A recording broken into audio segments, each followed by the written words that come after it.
Johnson. Oh. All right. To answer back to Nessman, yeah, it is good to see you. Long time no see, but as I was saying before, I think my mic was off. Hogan. A lot of people say if it wasn't for Hulk Hogan, the WWE universe wouldn't exist. That's bullshit. In my opinion, without the Iron Sheik, Hulkamania wouldn't exist. Then there would have been no WWE universe. If Roddy Piper would have never asked a fan who he should tag up with the night that Orndorff and Bob Orton asked him to pick a partner, that allowed a fan to pick a partner for Piper that night, there would have been no interaction to the WWE universe. Oh, it makes perfectly good sense for the Shield to reunite. It does. Roman Reigns has been stuffed down the throats by upper management in an ugly way where the guy's just trying to work. In all honesty, Roman Reigns is just trying to work, okay? And he's trying to do a good job. He's trying to get fans. He's not trying to be the asshole that Vince McMahon wants guys like John Cena or Hulk Hogan, who got full of himself. That's the fucking guys don't remember what it's like to be in the position that they were in back in the day, where John Cena was known as the fucking prototype, and Hulk Hogan was known as the fabulous Terry Hulk Hogan, okay, Boulder, all right? You know, Hogan went through so many fucking names, it's not even funny, okay? Let's put it like that. Then, you know, Vince McMahon made his money off the blood, sweat, and tears of guys like that. His father, although his father wasn't exactly a good person either, knew what it meant to be a wrestler. Not that he was a wrestler. Like I was saying, they used to have real fights in the ring back in the day. The last real fight that ever took place in the WWE, I think it was in Madison Square Garden, involving, I think, Bruno Sammartino or something like that, where the guys actually did settle their differences in the ring at one point. But to a degree, with all the pageantry and some minor storylines were exaggerated. It didn't become entertainment really until Hogan started his whole Pukamania running wild bullshit after beating in what, in my opinion, was a legitimate champion, which was the Iron Sheik. Sheik is a real shooter. He's a real champion. Contrary to what Kurt Angle's opinion might be, because if you've watched on YouTube, you've watched Howard Stern's clips where there was a telephone conversation involving the Sheik and Kurt Angle, and Kurt Angle wasn't exactly very kind to the Sheik. Now, whatever Kurt Angle was saying, whether it be the truth or not, you know, first of all, you don't chip away at a legend. Who the shit are you bald fuck, Kurt Angle? Personally, I don't like the angle where Kurt Angle is supposed to be Jason Jordan's father. Jason Jordan is a talented kid, and you know, he don't need that bullshit angle to get him over, in my opinion. If Vince would stop worrying about the big guys, having the fucking big guys and all that shit, and concentrated on the talent that's at hand, that's in the ring. You know, bringing back Mickie James was a good idea. I like her. My best friend Jason Minutes, aka Red the Machine Young from WUW, World of Unpredictable Wrestling, has frequently gone to conventions where he's met Mickie James, he's talked to her, they're friends, friendly towards one another, and I've met her at one convention. She is a very nice person. I think it's awesome that they were able to bring her back. And I think at Tables, Ladders, and Chairs, in all honesty, she's going to walk out of there the women's champion. But I think she's going to have a major problem with Asuka because Asuka is destined to take a title or two, you know? I mean, what more can be said about Asuka? She's like a guy in that ring. If you've seen Asuka wrestle, let me tell you, I'm not going to sit here and be like, oh, they're fine, this, that, or whatever. I'm watching for the talent and the ability in the ring, and Asuka moves in the ring better than most of the guys do, and that's what's scary. Asuka be able to take a title and keep that shit and legitimize it probably, because she's wrestled guys in Japan back in the day. They beat the living shit out of that girl, and she's still getting at them, you know? So Asuka, if she wins the title, she's gonna hold on to that motherfucker for a long time. But I don't like what went off last night with the Shield. I like the fact that Dean Ambrose and Seth Rollins was able to keep their titles last night. That was great. The shit that jumped off with Roman Reigns I thought was uncalled for. If I remember correctly, I don't think it was Roman Reigns that put Kane out, you know? And if it was, then he had it coming.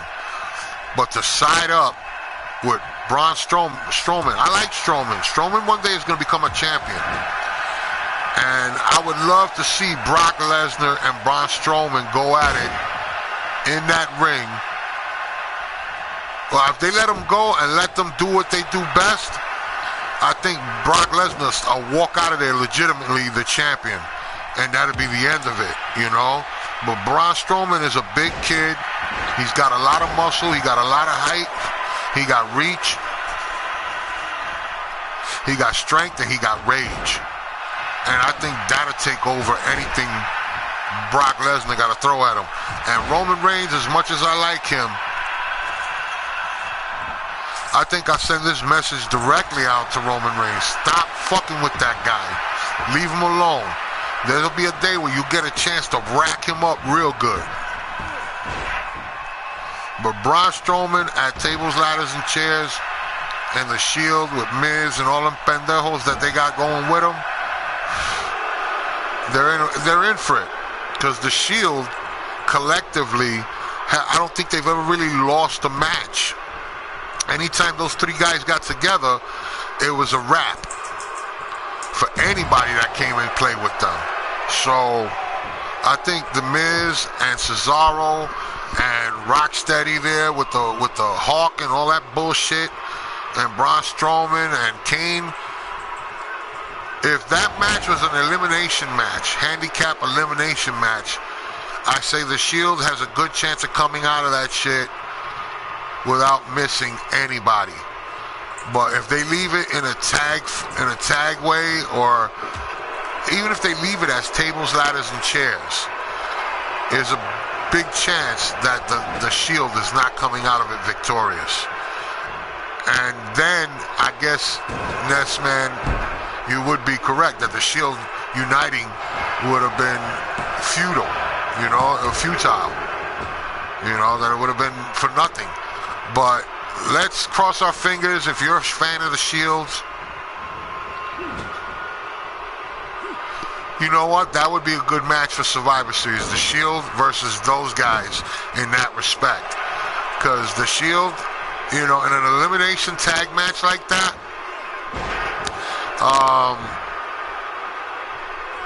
the Shield's definitely got a chance. They'll just drop motherfuckers because I love the way they take the time out as the other guys in the ring to size up the other dude that their partner's going against. And that's the only way you're going to truly find the weakness. You know, look at Michael Hayes jumping in, trying to get in on that action, and caught mostly Terry Gordy. That pendejo wasn't tagged in.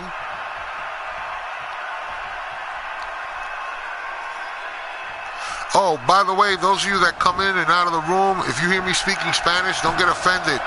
take it as a learning experience. If you want, I'll even explain it. Also, we gotta go back to 4 versus. Yes, that's what I hear. That's what they're doing in 2018 is the 8-man tags now, and that shit is awesome. That means that'll be 8 guys in the Royal Rumble. Oh no, I'm sorry, 4 guys. Yeah, 8 guys covering the 6 that are in this one. So that's pretty cool, man. I dig that the most. That means a lot of guys will be coming in. I know they're not just. Seth Rollins pushing Terry Gordy off.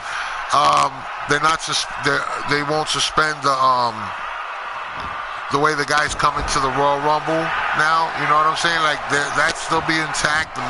A minute or 2 minutes or whatever, the 90 seconds they let the guys come in. I remember when it used to be 3 minutes. Every 3 minutes a new wrestler will come in. I remember that shit. I remember watching the very first Royal Rumble on USA, and they had the thing with 5-on-5. Well, yeah, you know, but it'll make for a great 30-man over the top. But you know what? For a Royal Rumble, remember when they did a 40-man over-the-top rope battle royal, and they actually put it on the game? It was 2 minutes? All right. Okay, I was right the first. I did say 2 minutes. But I remember the very first one, and they had like Ken Patera pushing a fucking van back with his feet and shit, and the bench pressing thing with Jesse Ventura, where he helped Ken Patera on the last one. He spotted him. Ken Patera, man, he's got some pretty good shoot videos. If you get a chance, go check out Rob Feinstein's RF videos, and check out Ken Patera's shoot videos where, oh wow, the Freebirds dumping the Shield. Terry Gordy going for the pin and eliminates Dean Ambrose. Holy shit. Bam Bam Gordy. Roman Reigns jumping in up against Gordy. And Roberts takes a shot at the ref. If he ain't careful, he'll get disqualified. Gordy going off on Roman Reigns, big sidewalk slam or spine buster. Ambrose heading back to the locker room. Roberts coming in for Gordy. Gordy holding him down so he can get in. Roberts with an elbow drop in the back of Roman Reigns. Seth Rollins, the architect, watching on. And Michael P.S. Hayes looks like he's got a bellyache. Gordy in. Stop going after Rollins, and Roman Reigns kicks out. Gordy goes for a suplex, but Roberts breaks it up. Roberts putting Roman in the corner, and Reigns gets out. DDT. Standing him right on the point of his head. Roman Reigns goes for the first pin, and Rollins by himself there. I don't know how he's going to hold back Bam Bam and Michael Hayes.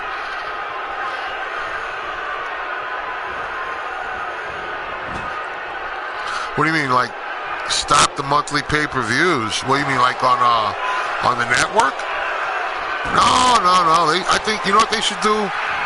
They should just make it a payable, one of those channels like HBO, and be done with it. Because they'd probably make more money that way. You know? I think it's stupid to fucking charge people like almost $100. Why would you pay? Why would you spend, or why would you make people pay the amount of a fucking ticket in the nosebleed seats at home? You know what I mean? That shit is stupid, you know? They ain't paying enough for cable as it is.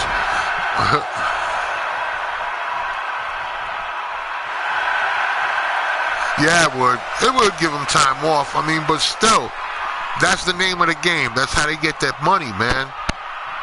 To this day, it's a shame that these guys, not that I'm saying they should unionize wrestling, but set up something to take care of them when they muster out. You know, you see guys like Billy Jack Haynes lost his fucking mind. I mean, he's right about a lot of the things he says. But a lot of these guys, when they're done, when they come out of it, are bitter. You know, that they weren't taken care of like the promoters promised and whatnot. That's what I think should be done for a lot of these guys. You know, like set up some kind of a fucking retirement fund or whatever. You know, it wouldn't kill. I mean, they do take taxes out of their fucking pay. I mean, what the fuck, right? It's just a shame that these guys, when they come out, you know, if they're not smart while they're wrestling, making that money, they wind up losing it all when they're out. You know, like guys like Trent Acid, you know, a lot of these guys, you know.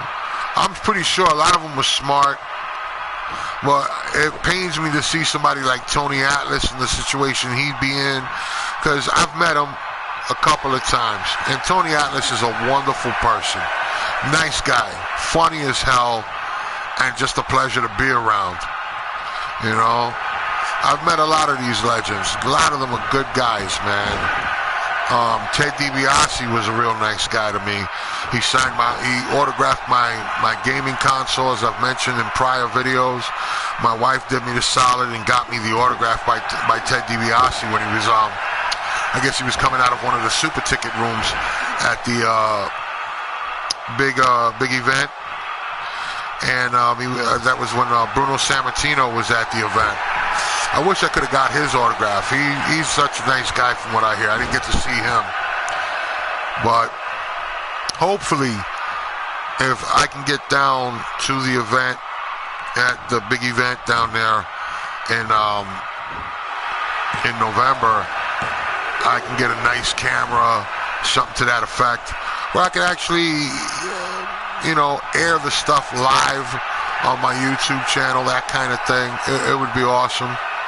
So we'll see what happens. I'm trying to get myself, I would like to get myself a new phone, preferably that new iPhone 8, you know, that does everything but bring you your fucking newspaper in the morning. Fucking telephones kill me. They look like shavers almost, you know. This new tech, it kills me, you know, because in the 70s, in the 80s, and the early 90s, we didn't have none of that junk. It wasn't until now, you know. What are you going to do? Oh, wow. Bro. Man. This is not going to end well. I can tell you right now. The Shield is not going to have a fun time here. He is. He's really one really nice guy, you know. He really is. You know that Ted DiBiase originally wasn't the guy that they picked to be the $1 Million Man. The other $1 Million Man Vince had was for Tully Blanchard to be the $1 Million Man at one point. It was weird. I saw this video not that long ago about guys who could have been named something else. They actually had Edge, Adam Copeland himself, set up to become Val Venus. It was crazy. Even The Undertaker almost became the Berserker, if you could believe that. When he used to grab his wrist and hut, all that shit. The Undertaker, could you imagine? And the guy that played the Berserker, they actually wanted him to be Undertaker. Unbelievable.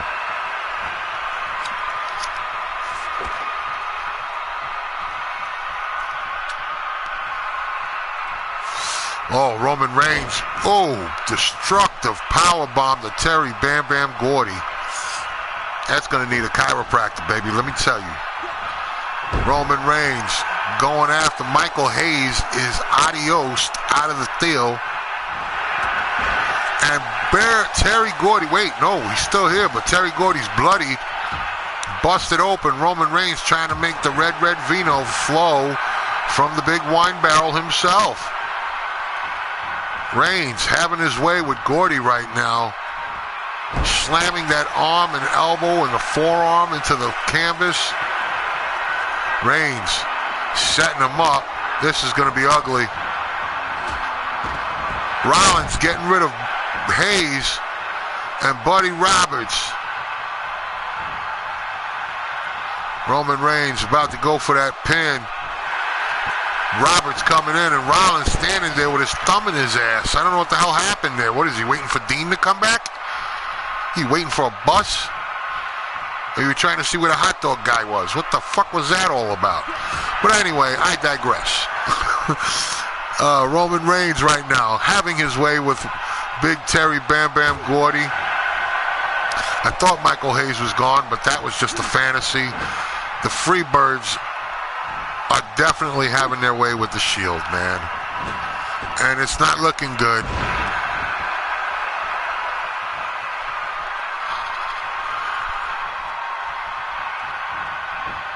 Oh, yeah, definitely. You know? But when you get a chance, go to RF Videos, subscribe to Rob Feinstein's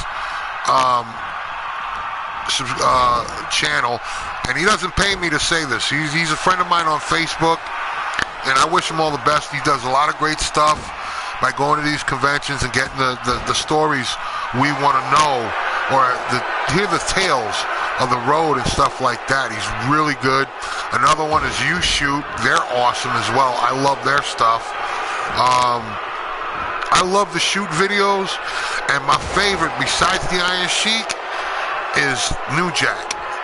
New Jack tells some fucking stories, and every one of them motherfuckers is 100% fucking truth. And that's the scary thing. But you know what? Sometimes the truth is scary. You know what I'm saying? Things are the way they are, and that's how it is, and deal with it. And that's what I love about New Jack. He just, you know what I'm saying? Like, he don't give a fuck. He just say what's on his mind. If he don't fucking like you, he don't like you. If he wants you to get the fuck away from him, that's just that. It's kind of like Brock Lesnar. Brock Lesnar can't stand people. He said it himself. God knows how many times. And, you know, that's just the way they are. I can respect that shit. What Lesnar I don't respect is how the fuck he handles himself in the ring. He's an asshole. He is truly a despicable lump of fuck meat. But he's getting money, and he does what he does, and he's real good at that shit. Right now, busted open, Michael Hayes and Terry Gordy. The only one not busted up is Buddy Roberts, but he's tired as shit. Roman Reigns watching Seth Rollins get manhandled by Michael P.S. Hayes. The P.S. stands for purely sexy, if nobody remembers that. Jaw, look at that, the bulldog by Hayes. Look at him, swiveling the hips. Rollins trying to make it back to his corner, or at least get up.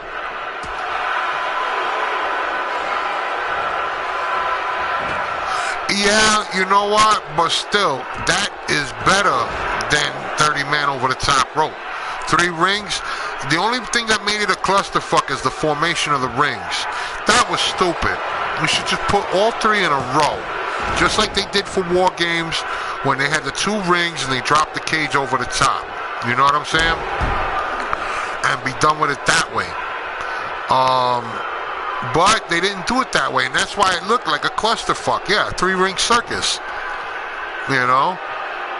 How hard would it have been to line up the fucking rings instead of trying to go for this, you know, nouveau kind of look, trying to look all fucking advanced and shit. It is what it is. Just like Battle Bowl. Remember Battle Bowl? Battle Bowl was fucking awesome.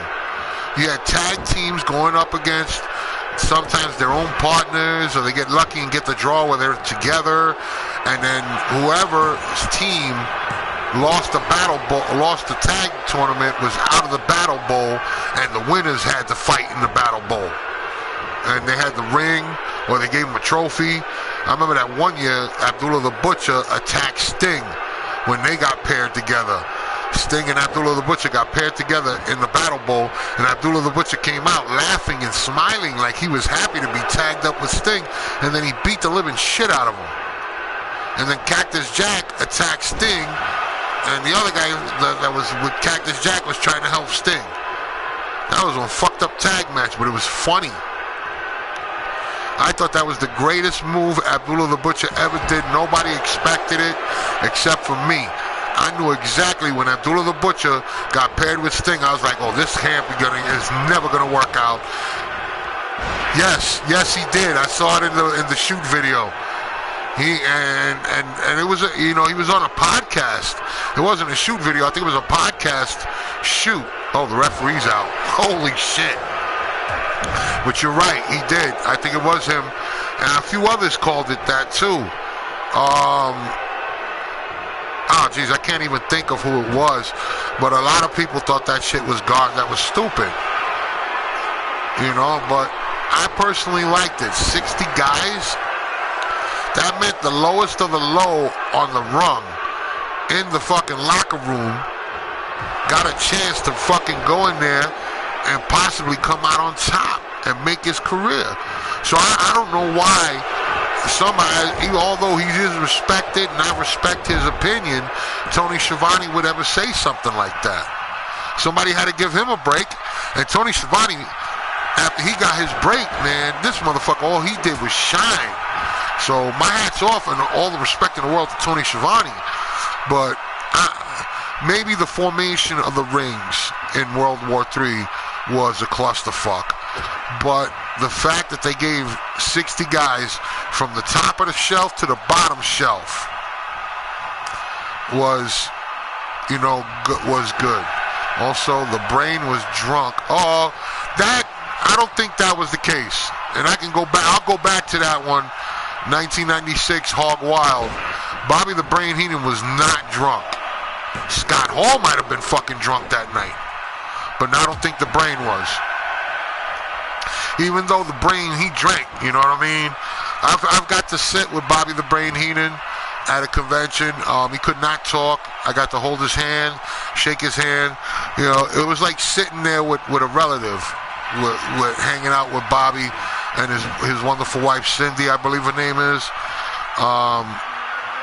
and talking with Bobby and getting a chance to say thank you for everything that he's done in the sport of professional wrestling. And believe it or not, the NFL, he worked with John Madden as an assistant coach at one point. The man is just so accomplished. For a guy to leave school like in the 7th grade, no fucking education, to just gut it out on the streets and make his way. God bless Bobby Heenan and the ground in the past that he's walked on, and God protect his family, because he was such a nice guy. It's a shame he went the way he did. Roman Reigns is having himself a time with Buddy Roberts. Buddy Roberts was a great wrestler in his own right. I never really cared for him, but it's undeniable the kind of wrestler he was. He was really good. But I gotta say, Roman Reigns' father, my friend Sika, him and his brother Alpha used to scare the shit out of me when I was a kid. Whoa, Buddy is busted open.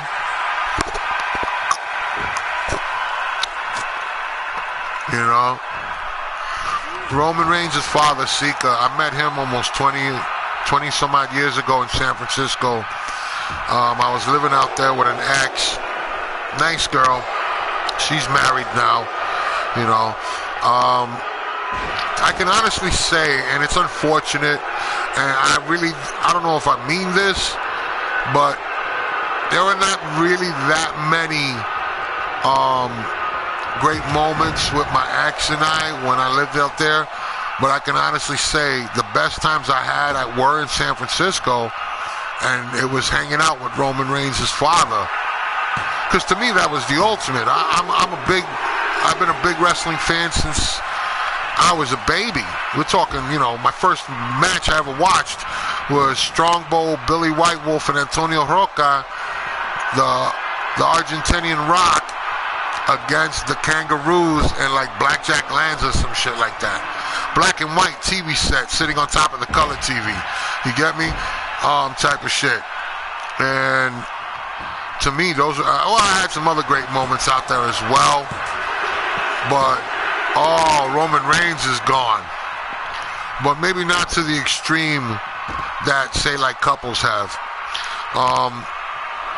I've had more fun times with my wife now than, you know, I had with anybody else. So that's a lot right there, you know.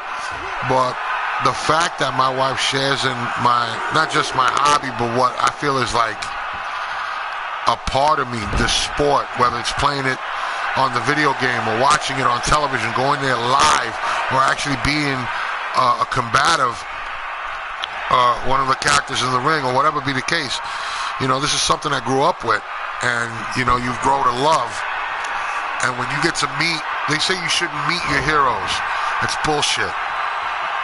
Not every one of them is your fucking hero. You ain't gonna see me going nuts to meet Gwyneth Paltrow or anybody like that. Now, some other wrestlers, yeah, are fucking assholes. And I'm not going to mention no names, but I could tell you this much. Guys like Kevin Nash, Scott Hall, Ted DiBiase, Rob Van Dam, all those dudes, Brooklyn Brawler, so on, Andrew Anderson, Greg the Hammer, you know, I'm just breaking it down, are some of the coolest motherfuckers you're ever going to meet. Bob Holly was actually nice. A lot of people talk about him in a bad light. Bob Holly's a cool motherfucker, man. Don't get it twisted. Danny Dorian.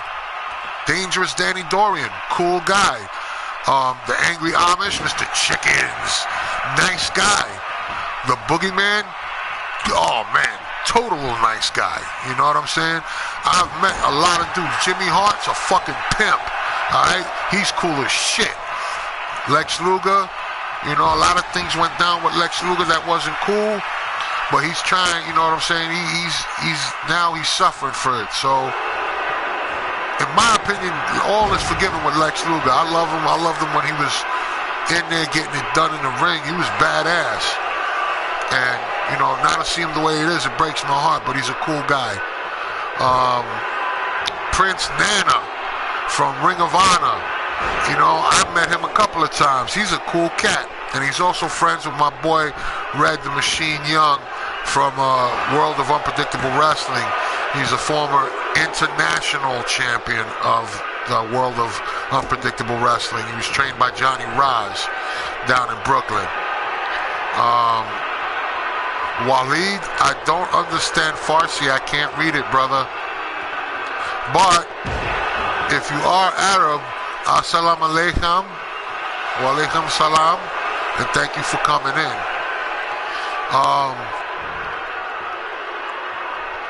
You know, it's good that, you know, a lot of these guys, you know, they do what they do in the ring. And I love the fact that somebody from the Middle East just stopped in to check this out, man. That's beautiful. You know what I mean? The Middle East, don't sleep on them, man, because those cats, the Iron Sheik, Golem Zatahi, you know, you got wrestlers from the Middle East like, what's his name? Kali? Well, that's not Middle East, that's India. But you know, I like Jinder Mahal too. Jinder Mahal is not that bad. I met him. He's a cool guy. I met him before he became champion. Back in a few years back, it was in November 28th. I forget the year. My stepdaughter and I went down to a convention that I was working with Eric Sims, who handles Iron Sheik and guys like that. And he was there with Yoshitatsu, who had a table, and Al Snow, and Sonny, who was really nice.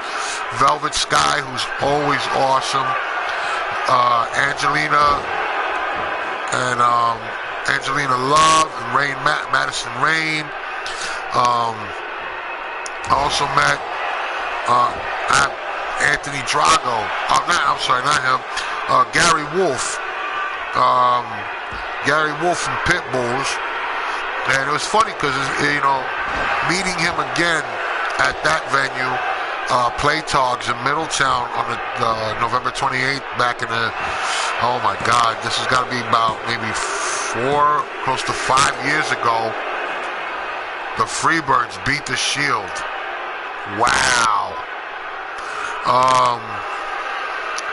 I reminded him of the time I met him in Middletown. This was back when Shane Douglas, the franchise, DDT'd Gary Wolf on the ECW title.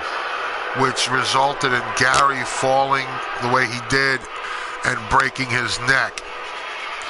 And he had to wear the halo, if you remember that, in the ECW archives and the history of it. It was a messed up time for both guys because a lot of people were mad at Shane Douglas. They actually had to, like, figure out a way to get him out of the building. People wanted to kill Shane Douglas that night.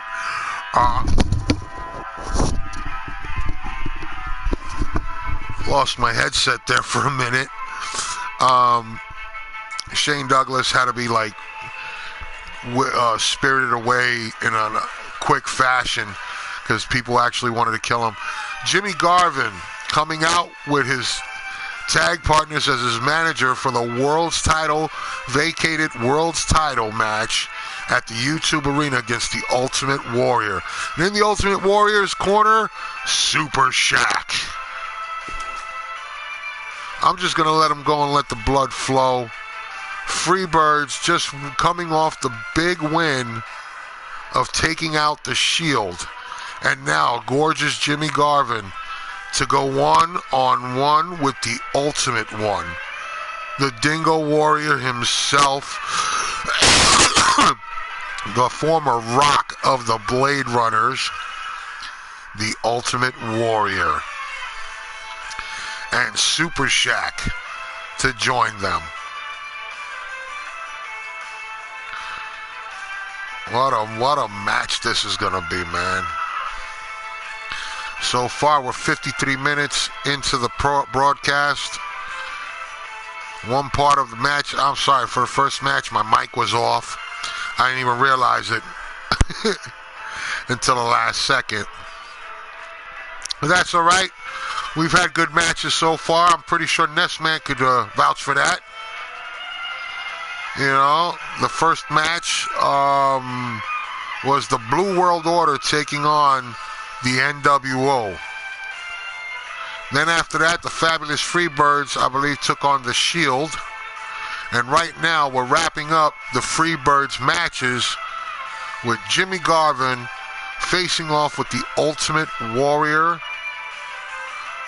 and Shaq in his corner for the world's title. This is only going to add fuel to the fire of the feud between gorgeous Jimmy Garvin and the Ultimate Warrior and the Freebirds coming down to ringside. Michael Hayes leading the charge. Buddy Roberts trotting down right behind him. I don't know what the hell's wrong with this now. Jimmy Garvin's supposed to be walking down behind him. But I guess we'll just have to go ahead and forgo that entrance. That would have been cool. Jimmy Garvin in the ring now, waiting for the Ultimate Warrior. The music is, and here he comes. There he comes, the Ultimate Warrior, like a madman.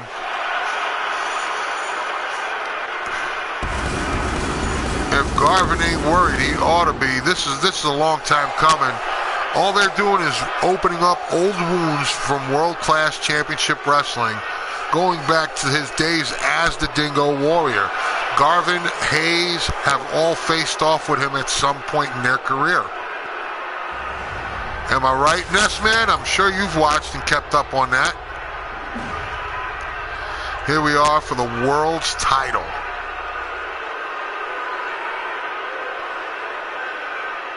Name is not present on the belt. No one. It is vacant. This right here, I don't know if it'll end their feud, but it's definitely going to become a piece that's going to be passed about in their feud.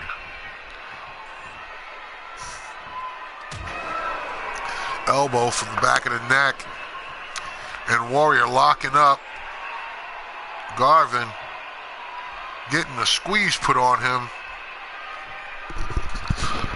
Hip that up, takedown. And Garvin, I don't know, the Warrior's not using his high-powered moves as much. It's really strange, man, you know? It's like Warrior's changing it up for this match. Garvin is actually wrestling the Dingo Warrior here. Or, sorry, the Ultimate Warrior. Now the Warrior giving it back. I don't know what's going on here. And the crowd is not happy. Ultimate Warrior whipping Garvin into the ropes. Over the, boot to the chest. I thought he was going to send him up and over. Stomping him. Warrior speed bagging Jimmy Garvin's mustache. A series of rights and lefts. Shaq giving his approval. Warrior to the middle rope. Coaxing him to his feet. Shoulder butt.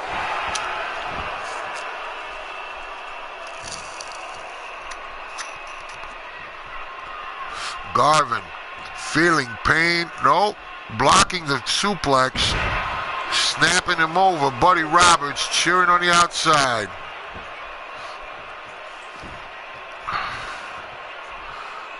Garvin taking a breather on the outside. Warrior going after him. Running him into the stairs. Count of two. Garvin getting his head bounced on the friggin' cement out there. And a stomp, or a kick actually. And now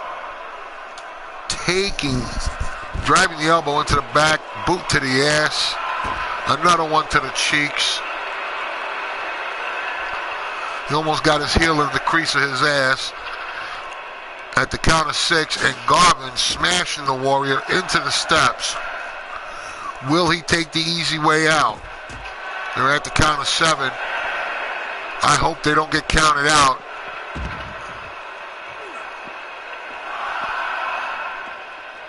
Garvin. Count out. Oh my God. Oh. Double count out. Oh my God. So the title remains vacant. Oh man. The hatred just overflowed, and both men forgot where they were. They thought it was a street fight. Well, that is one title that won't change hands. But right now, the Extreme Rules Melee match, the Four Horsemen versus Los Cochinos, Cheech and Chong, a.k.a. Pedro de Pacas, and the Man, for the YouTube Championship Tag Belts, World Tag Team Championships of YouTube. We're about to let them go and let it flow. Cheech taking a little herbal courage before the match. As you can see, his eyes are in fact bloodshot.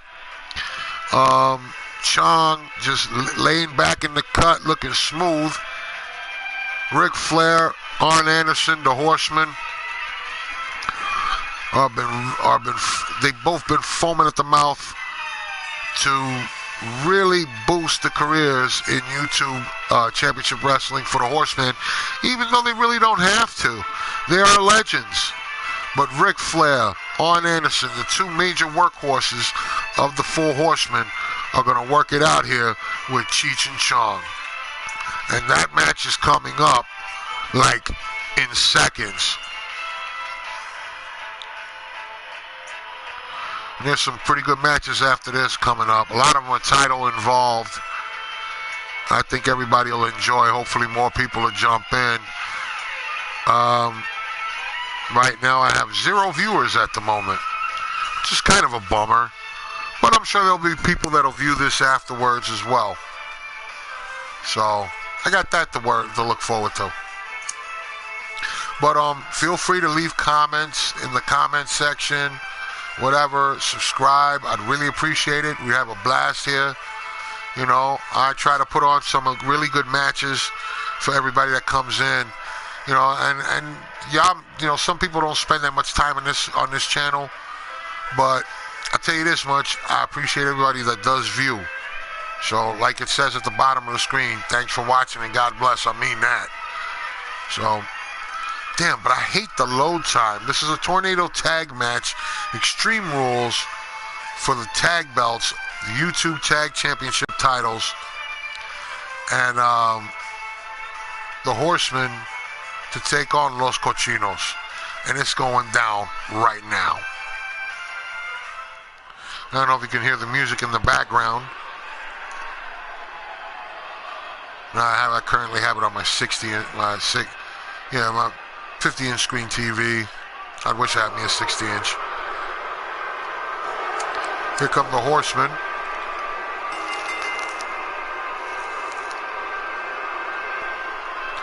Ric Flair, Arn Anderson, the legendary duo, the Nature Boy and the Enforcer. About to get in there and do the thing. They're not about pageantry right now. They're about getting in there and getting the job done. Well, here they come from Los Angeles, from East Los Angeles, at a combined weight of 300 and some odd pounds. They are the tag team champions, Los Cochinos, Cheech and Chong. Yeah, man. Chong is charged up. Cheech. They are ready and they are down for the crown, baby. Tag team champions facing off with the Horsemen. Here we go.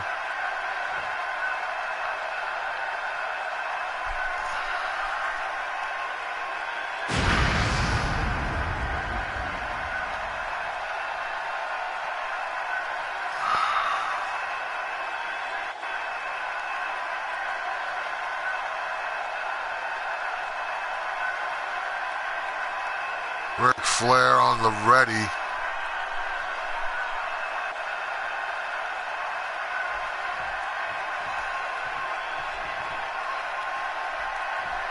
Referee's calling for the bell. It's going down right now.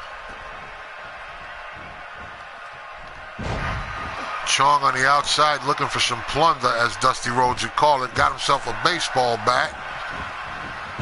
And he laces Ric Flair across the back as he goes down over Cheech Marin. Chong lacing into, Arn Anderson.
see these shots being drummed out, you would think the doctor's in or there's a bartender in the ring. Chong going for the pin on Arn Anderson. Arn Anderson getting out. Flair flying across the ring to get the Cheech, driving the elbow into the chest. And Flair up again, driving the knee into the hip. Arn Anderson, fireman's carry. Chong, oof, what a drop. Ric Flair getting dropped as well by Tommy Chong and stomped out. Los Cochinos on the rise in this match. Cheech going for the pin on the Enforcer. Flair in the rings of Saturn. Arn Anderson escaping. Tommy Chong. Big splash.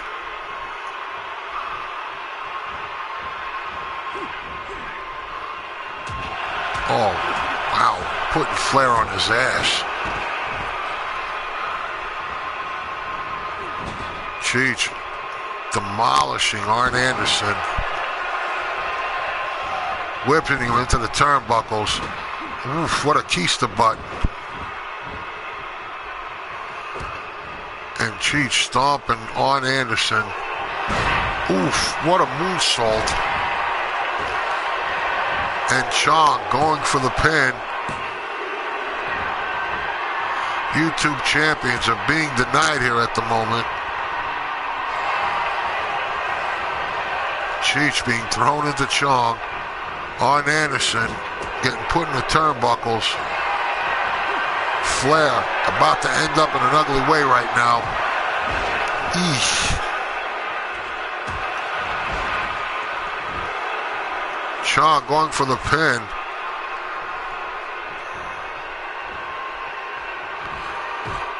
Oof. This is not looking good for Los Cochinos.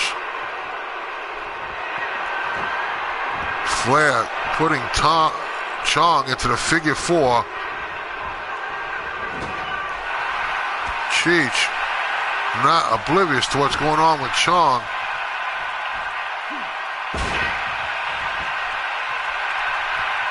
Turn around, Cheech.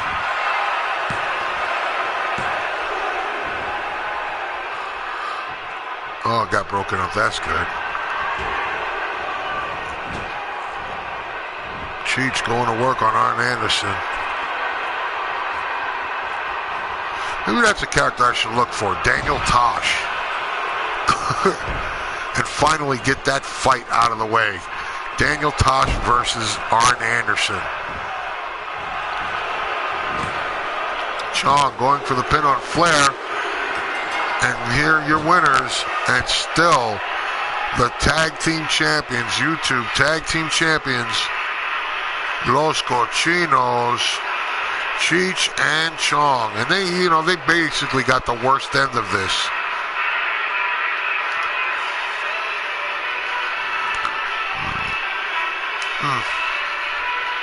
What a tag team war that was.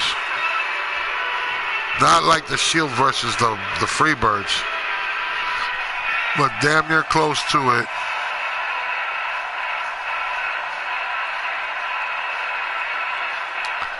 And your tag team champions, Los Cochinos, Cheech and Chong, got it done.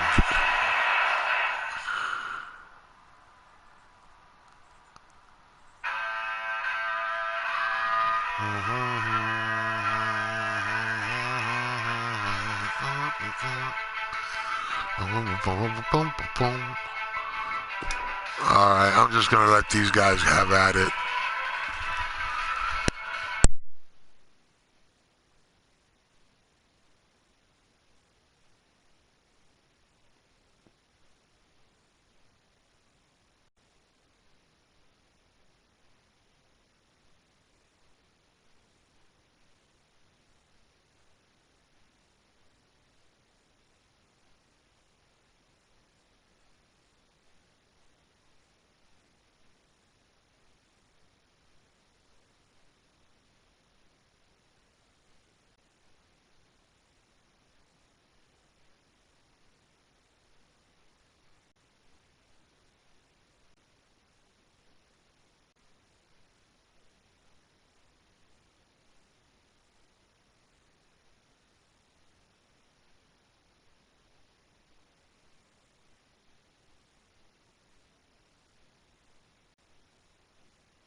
The brutality, my God.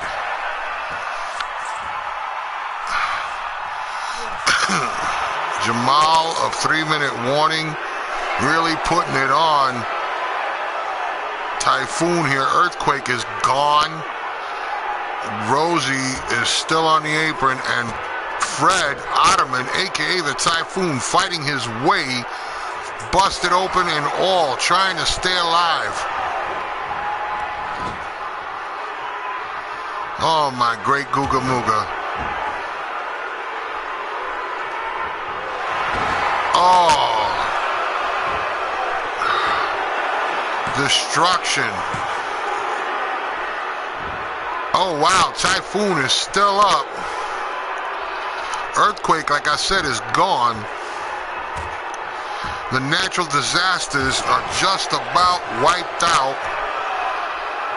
And 3-minute warning coming in like FEMA, late, but still whooping the storm's effort, whooping the ass of the effort of this storm. And the winners of this match, 3-minute warning.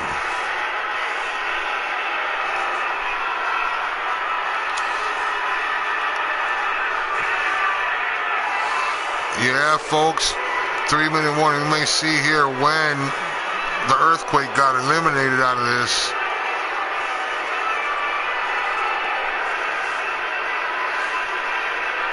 Typhoon definitely valiantly tried to keep it alive. I think this was the beginning of the end for the Earthquake. And Matthew, Rosie, and Jamal of 3-minute warning, winning the match, beating the natural disasters.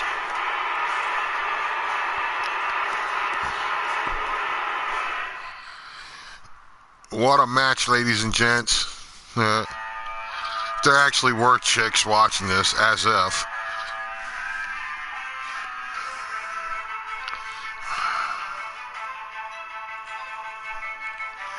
Oh, yeah, it's my match right here.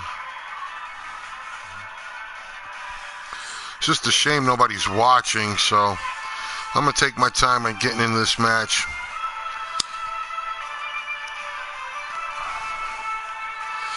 Me and Pennywise, the Dancing Clown. Anywhere, pinfalls count anywhere match. This is for the television title of the ECW.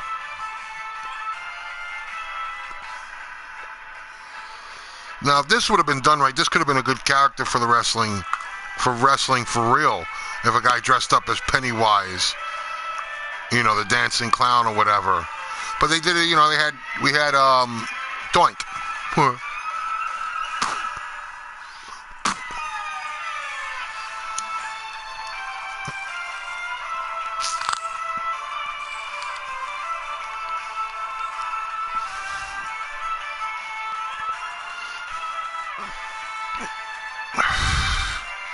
Match about to start.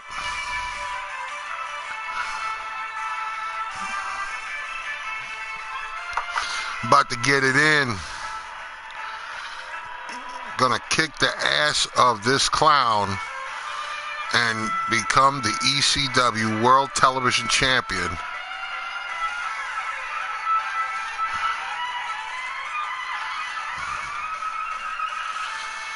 I'm contemplating turning the international belt into the television belt for the YouTube Championship belt, for the YouTube Championship Wrestling. So keep an eye out for that. I don't know when I'll be doing that, but I'm really considering doing it soon. Maybe I could find a nice design for the belt when I do finally do it. But here we go right now for the ECW Television Championship title. Coming to the ring now. I don't know if you could hear it in the background, the music. Pennywise, the dancing clown, is making his way to the ring.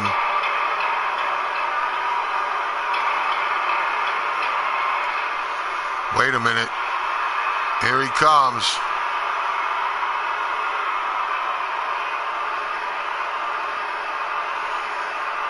Here comes the Punisher. And he's with that kendo stick, just lacing Pennywise. Over the top rope, Pennywise goes, and he's letting him know it is over for his monkey ass. The Punisher getting snatched up. Pennywise making the mistake. Oh! No matter how far ahead Vega is, a step or two, he's too many steps ahead.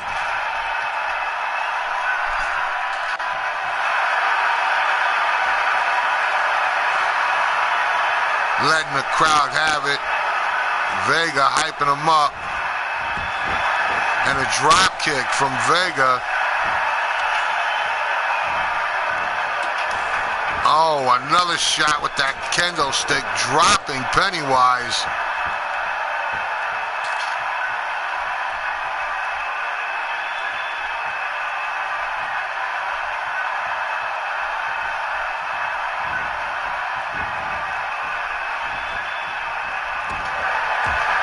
Shots from Vega. And he's just lacing him up. The Punisher destroying Pennywise. Damn near taking his head off. Very early in the match, unbelievable. The Punisher attacking Pennywise with such hatred and contempt.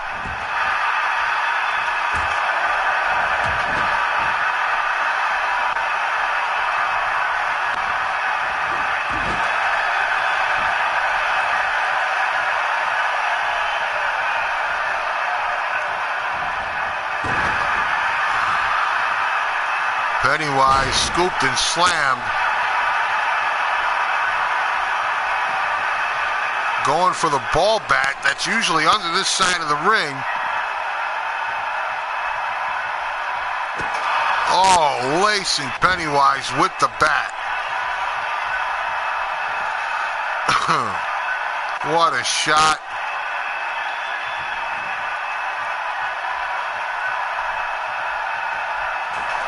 Right across the back on Pennywise.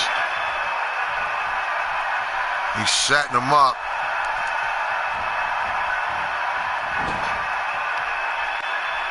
Spins him around.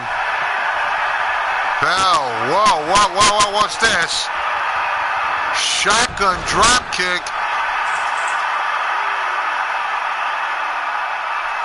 Unbelievable. Pennywise looking dead.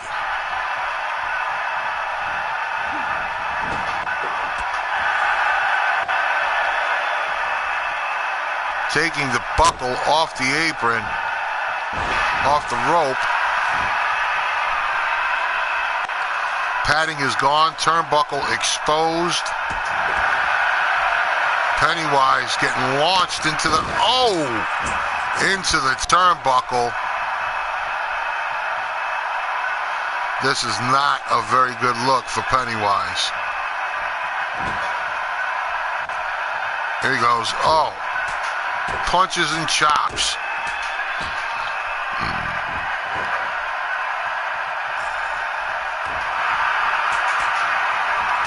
He's giving him the blitz.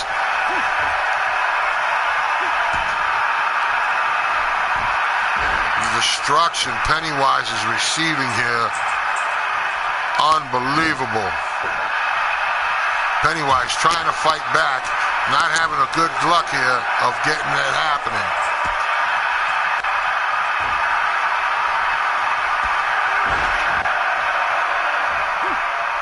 Vega just having his way with Pennywise.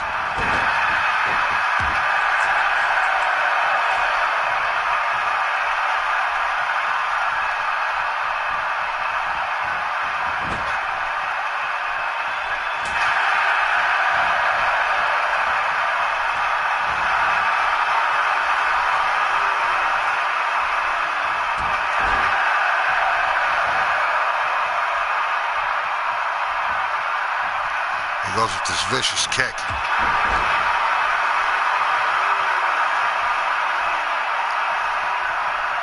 Driving the knees into the face of Pennywise the Clown. I bet he won't be fucking with no more kids on a bus stop. He won't be hanging out in sewers. Pennywise just getting it.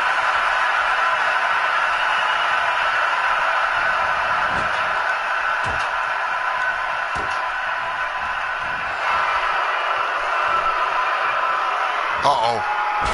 Belly to back, side suplex.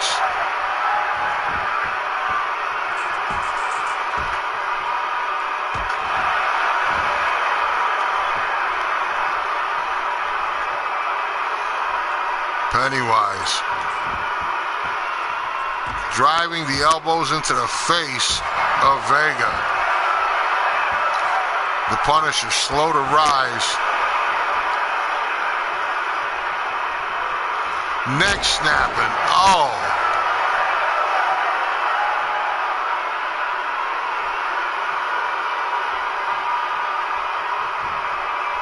Catching the leg. Wow, what's he gonna do here? Missing the Clown completely.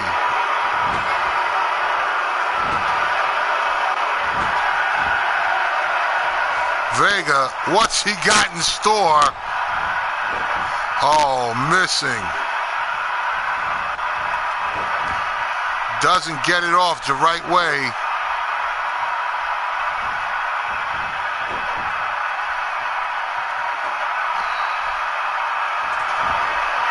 So he just laces Pennywise with the chair. Unbelievable. Here we go. Trying to put an end to the dancing clown. They both looking a bit spent.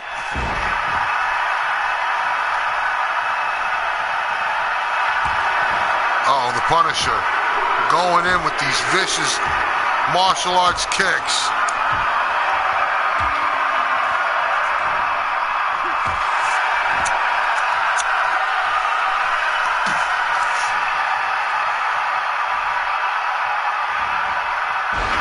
Dropping the elbow and missing. Pennywise.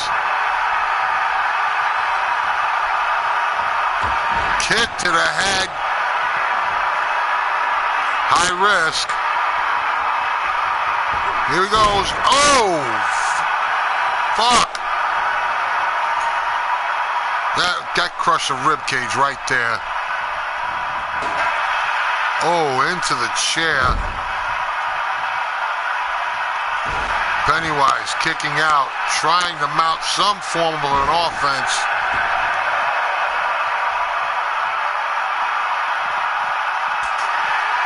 With that stiff right hand. And he's terribly going at it here.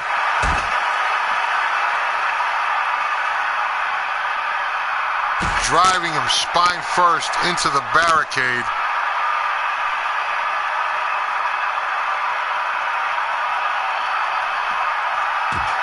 Oh, fighting his way out of this one.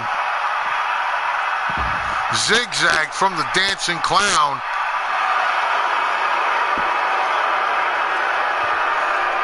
Not even a full count of two, and Punisher getting back on his feet or fighting back, at least trying to. Whoa! That's a vicious jawbreaker if I ever saw one.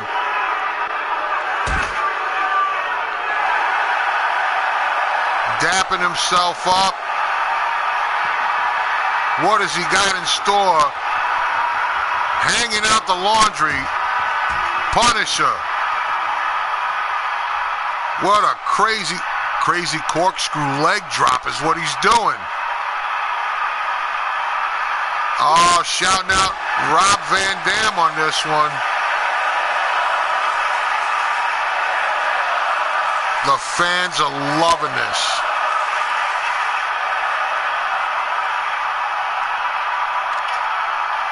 The kendo stick, and he's just chopping it up on Pennywise.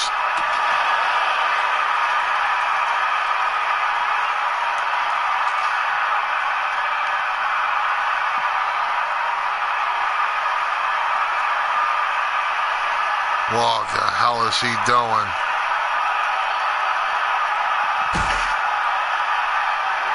Look at this. What has he got from right here? Total destruction. The crowd is going berserk. The clown is getting put down. Pennywise just taking an absolute beating from the Punisher here. The Punisher's putting an end to everything right now. The television title looks like it's going to find a new home. That was just a vicious crunch. Unbelievable. I hope he's alive.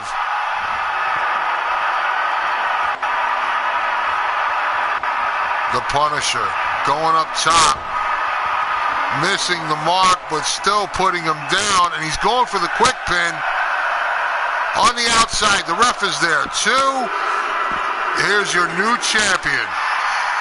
New champion has been crowned ECW champion. Holy cow. Television champion crowned here right now. Wow. They busted open barricades. They just destroyed the area and each other.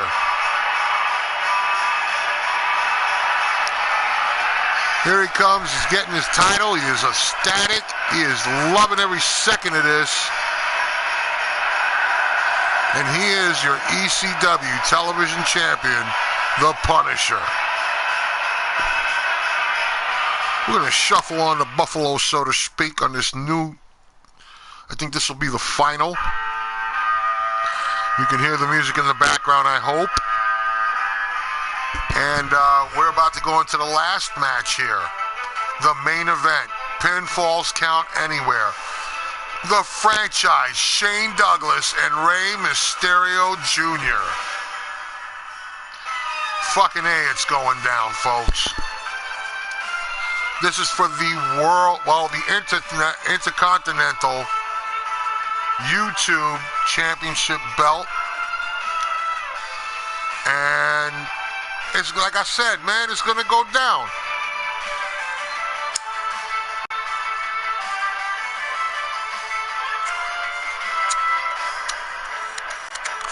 Porque tú sabes.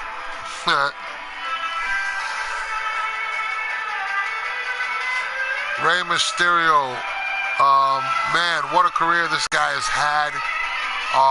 Shane, the franchise, Douglas, of course, one of my favorites, kind of guy you can love to hate, and meet him and find out that he is actually a guy that you can actually respect, love, and just cherish his friendship. He's a good man. I had the luck of meeting him at a convention, I think, in New Jersey. I think it was in Monroe. Man, was he ever cool, you know? So my hat's off to him as well. Gotta respect Shane Douglas.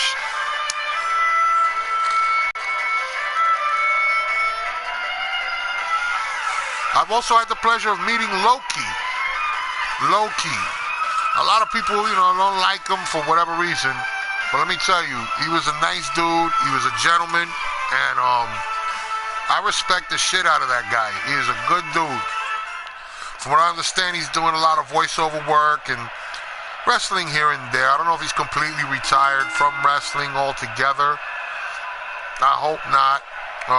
We got Lillian Garcia making the announcement that this is the Intercontinental title here. I took out the vocals because, well, if there was a way to just take out the commentary as opposed to the announcing, I would leave it in there. But I really could give a shit less to hear from JBL or Michael Cole. You know, I mean, I like Jerry Lawler, that's my dude. But JBL and Michael Cole can suck it. I never liked Michael Cole. I never liked that guy. Because, you know, I remember when he was selling T-shirts and they were basically wiping their ass with him. And Michael Cole, his son is a good wrestler, from what I understand. But I don't know if it's because of his character or what. Because he only had that little, you know, I'm a bad guy shit for a hot moment when he was reading the announcements from the unknown GM that time, you know. But when he started that heel shit in wrestling, I thought that was the biggest mistake. That just made me dislike him even more.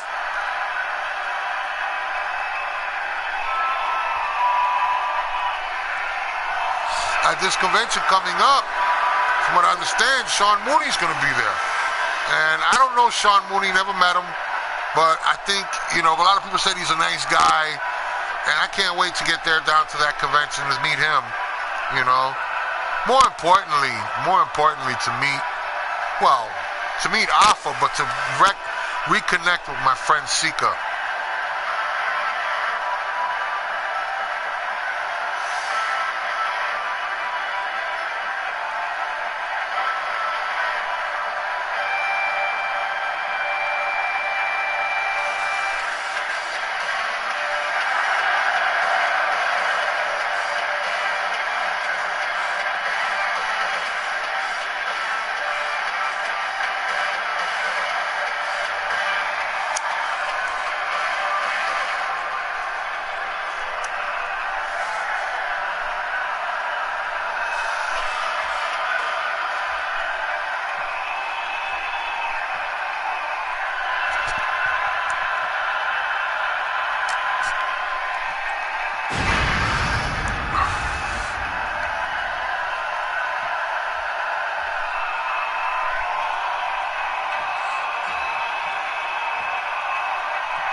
Rey Mysterio Jr.,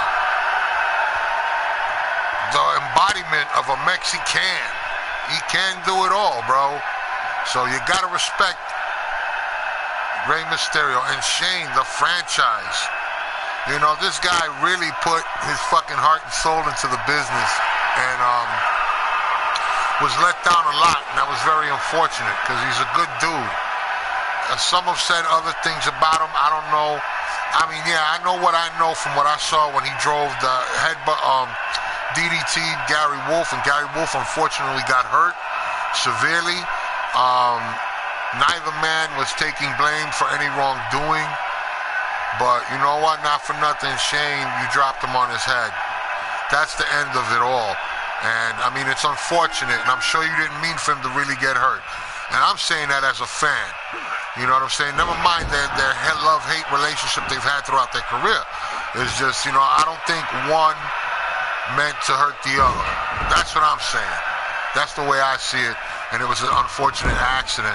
And Gary Wolf now healed, and he's still wrestling, you know, part-time, I guess, or like, you know, semi-retired, because that shit wears on your body, man. But Gary Wolf, the last time I saw him, the fucking guy was in the greatest shape of his life from what I can see, because my shape is fucked up. I'm in terrible shape. My shit's like round. These guys were like fucking boulders, you know? I can't wait to get down to Big Event 13 and meet Ivan Putski and a whole slew, a veritable bevy of wrestlers that are gonna be there. It's like, I don't know, man, I don't know how to explain it. It's like for a baseball fan to go to Cooperstown to the museum and somebody coming with that fucking tablet from Night at the Museum, and they bring alive the Cooperstown. You know what I'm saying? That's what this is for me. The thing of it is that these guys are living, breathing right there in front of you. History at a table where you can sit, talk with them a minute, get an autograph, shake their hand. Granted, you're gonna pay for the autograph and the picture op, but you know, when you get to talk to them, because they have panels, you know what I'm saying? And it's something, man, to hear these guys talk. So I gotta figure out a way to come up with an idea, and I think I got one. I'll have to get in touch with the guy who runs big event and see if they'd want to do something like that, a Q&A panel, you know.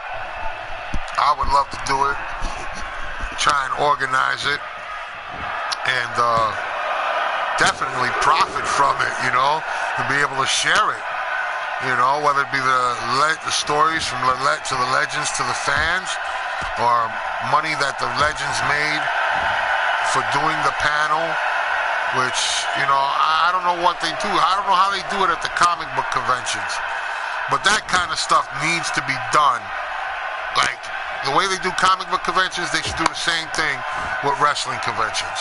Like the way WWE does it once a year for WrestleMania, where they have an all-access. How about having giant all-access for just all-out wrestling convention? My opinion, I mean, I've worked for a lot of promoters so far. Well, 2. And then I try to do something on my own. But the promoters I've worked with more than once. And I picked up things here and there. And, you know, they're wonderful people, and I learned quite a bit from them just watching and observing. I'm not going to say what they do is easy, because it's not. You got to keep these guys happy. You got to be able to cover them when they need financial assistance to getting to a venue. I want to try and organize a panel where at a convention where we can make money off of, you know, like everything that's going on, the fans, everybody. At the end, you know, give them a photo op, or you know, they can come up and ask, you know, prepared questions if they want, or something off the top of their head, but they have to keep it respectful. Where I've seen Q&As go down where it was nice. And then, you know, Kevin Smith does that with his films and does comedy or whatever, but he's not really a comedian, and he has Jason Mewes out. This would actually be cool. It's not them roasting one another. It's just them telling stories from the road. And like in the middle of a conversation, you say, one wrestler sitting there listening to a road story about a wrestler, and then it triggers another story after that guy's story about the same guy, and a continuance to that, or whatever. That would be awesome. Of course, then that would be called a fucking podcast. But there's an idea. Get Kevin Smith with the comic book men to come and do a panel show and do like a Q&A with professional wrestlers at a regular wrestling convention. Now, a lot of people would say, well, yeah, that sounds like a lot of fun. Others would kind of get mad about it. But if you look at it, the way the pageantry's set up in professional wrestling, outside of the wonderful athletic competition and the ability of these guys that are in the ring, but you look at the outfits, the storylines, the backstory, this, that, they're comic book dudes. And everybody in, believe it or not, in professional wrestling, at some point in their lives, were fans of comics.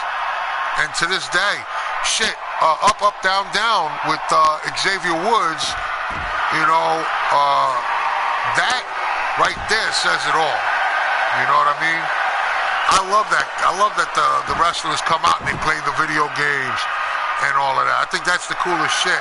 And I would actually like to set up something like that where I could bring a couple of wrestlers to a convention and put up the video game where they can get a chance to play whatever wrestler you know what I'm saying, that's there. So I'm going to try and figure something out in that respect. Because I had the idea for something like that, and then along came Up, Up, Down, Down on WWE Network, and that was put together pretty quick, and it was done really well, in my opinion. Xavier Woods, if you ever get out of professional wrestling, that's the show for you. To do like a hosting on fucking what's that, the video game channel, or the thing on the internet where, oh shit, Shane Douglas is bleeding, where they announce new games and stuff like they used to do back in the day with Olivia Munn and then Adam Setzler or something or other. You know, Xavier Woods is perfect for that shit. And I can see Xavier Woods in film. And I'm not talking about what people have saw on the internet involving Paige and a certain other individual. I'm not talking about that. I'm talking about a legitimate movie like David Otunga being that character in The Cell with Halle Berry. I think he played her husband. And he really didn't have that big of a part, which was a shame. But he was good in that. And other wrestlers, except Mike Mazzana. Stop doing movies, Miz. You suck. Every movie you've been in, S-U-C-K-E-D. Motherfucker, stop making movies. You shit. Alright? Fuck. See No Evil 2 had more fucking rentals on Redbox than your shit ever did. The numbers you got for your whatever 12 rounds or whatever the shit that was you were doing before Dean Ambrose took it over and made that shit cool again. Fucking See No Evil 2 got more fucking rents than any fucking shit you do. Even that fucking Christmas bullshit you did. You fucking suck, Mike Mazzana. I'm sorry. Your MTV ass is, you were whack on MTV. You were whack on Road Rules. I'm sorry. Yes, you getting money. I respect you. Get your paper. But yo, you suck, dude. You're a douche. You came in during the douche era of fucking MTV. You were part of them taking music videos off of MTV. You were part of that generation. So I fucking hate you, you puto.